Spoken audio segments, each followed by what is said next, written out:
Murukumen oichaneire okogendera gwechisegi Chiinka asatabira abasacha bono nigo bakale Goitwa n'abangina babo nigaya kwanaya ase chinsemo chiaviga. The other challenge I wanted to speak to is the cases of defilement and gender-based violence. Again, this is a phenomenon that's a problem in all the 4 counties, including Vihiga here. Gender-based violence is prevalent here. In some other areas, it is women who are suffering most.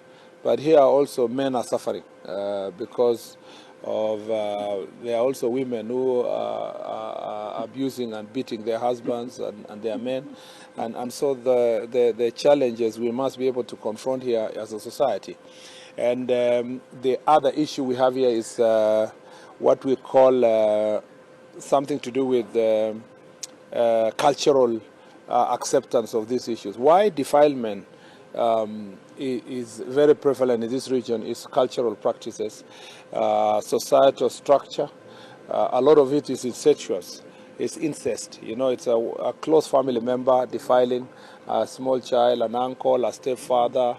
And I have told the security team we cannot condone this. And that's the conversation we'll have with the chiefs so that we cannot use alternative dispute resolution mechanism to sort the problem.